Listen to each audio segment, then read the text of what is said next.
Have you ever had the feeling that if you just tried a little harder, you could keep everything in your life under control? That if you planned carefully enough, worked hard enough, paid attention to the right details, things would turn out the way they were supposed to? And yet, there are other moments that feel exactly the opposite. Moments when events seem to slip out of your hands, when outcomes become unpredictable, and it feels as if the threads that once held things together are slowly loosening.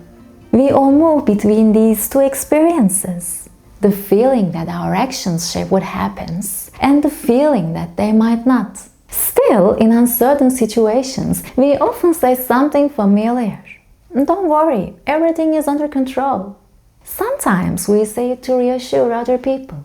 Sometimes we say it to reassure ourselves. But is that really the case?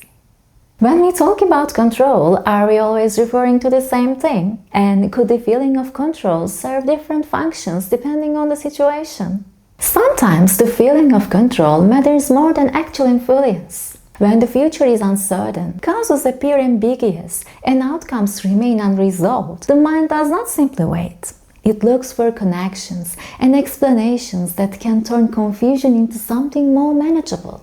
This is where the idea of control begins to matter, not only as a way to influence events, but as a way to restore a sense of order. A simple everyday moment makes this easier to see. Imagine sending an email, not urgent but important to you. Before clicking send, you read it one last time. The wording feels right, the attachments are there. You press the button. From that moment on, the situation is technically out of your hands. The email has been sent. What happens next no longer depends on you. And yet, it rarely feels that way. You check your inbox. Nothing. A few minutes later, you check again. Still nothing. You open the send email and read it once more, as if something might have changed. At some level, you know this makes no difference. Refreshing your inbox does not affect when a reply will arrive or whether it will arrive at all. And still, you keep doing it. Situations like this are interesting not because they are dramatic, but because they are ordinary. They show us how the mind behaves when outcomes are uncertain and feedback is delayed. In such situations, the mind searches for patterns that could explain what is happening or at least make it feel less arbitrary. One of the ways it does this is through control. In everyday language, control often means influence, the ability to change what happens. But control is not just about outcomes. It can also be about interpretation. Control can sometimes help the mind address a basic question. How are my actions related to what happens next? That relationship doesn't have to be strong. It doesn't even have to be accurate. What often matters is that it feels plausible. When people believe their actions are connected to what happens next, the world tends to feel more structured rather than random. Even partial or imperfect control can make experiences feel more coherent. Control may function less like power and more like a lens through which reality becomes readable. Control may be better understood as a set of beliefs, perceptions, and expectations about how actions and outcomes are related. Sometimes these perceptions align closely with actual influence, at other times they may not. What makes control particularly interesting is that its psychological effects do not always seem to depend entirely on accuracy. Even when influence is limited, perceiving a connection can shape how events are experienced. Some individuals tend to believe that outcomes are largely contingent on their own behavior, while others expect outcomes to be determined by external forces such as chance, luck, or powerful others. These orientations are not statements about how the world objectively works, they are assumptions about how it tends to work. When actions are seen as connected to consequences, events appear less random and more coherent. This connection between control and coherence becomes especially visible under uncertainty. Uncertain situations disrupt prediction. They make it difficult to know what to expect or how to prepare.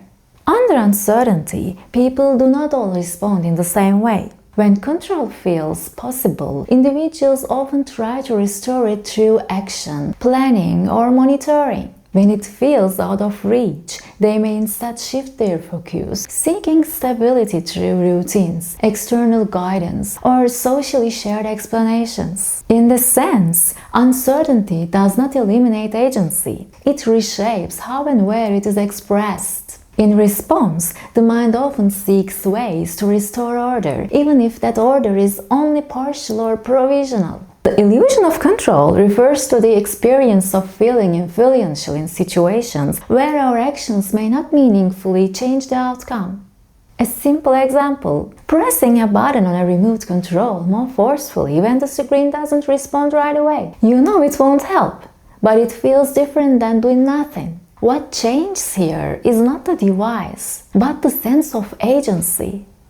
In uncertain environments, this sense of agency is often supported by the way the mind links actions to outcomes. When feedback is delayed, inconsistent, or ambiguous, people may detect causal connections that are weaker than they appear or not present at all. These impressions can be understood not merely as random errors, but as attempts to impose structure on situations that would otherwise feel unpredictable. Agency supports the feeling that events are not just happening to us, but unfolding with us. Having the opportunity to act can be experienced as rewarding in itself, even when it does not improve outcomes. So, it can be said that control is not only instrumental, it also helps regulate emotion. It supports engagement. It allows uncertainty to be experienced as part of an unfolding process rather than as a blank space. In other words, control doesn't eliminate uncertainty. It organizes it. A physical image can help illustrate what control can look like under uncertainty. Think of flying a kite. You check the weather. You choose the right day. You find an open space. You hold the string and adjust your angle. It feels like control. But is it really control, or something closer to a conversation with the wind? The wind itself is never in your hands. The kite stays in the air not because you command it, but because you continuously adapt to something you cannot fully control.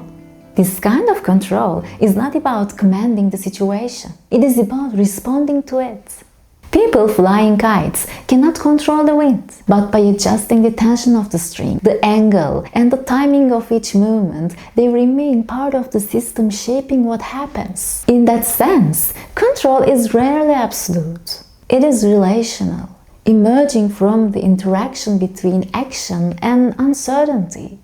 And experiences like this hint at something important about how the mind understands control. Control does not always appear as a single, stable idea. Depending on the situation, it may take different forms and serve different purposes. Sometimes it reflects real influence over what happens. Sometimes it helps regulate emotion when events feel unpredictable. And sometimes it simply helps organize experience, linking actions and outcomes in ways that make the world feel a little less random. In that sense, control may not only be about changing the world, it may also be one of the ways the mind creates coherence, connecting actions, expectations, and outcomes into a story that feels understandable enough to live with, even when certainty is unavailable. So, when things feel uncertain, what does control actually mean to you? Is it about changing what happens, or about staying engaged with what is happening even when you cannot fully shape it? Because perhaps control is less about holding the wind and more about how we respond while the wind is blowing.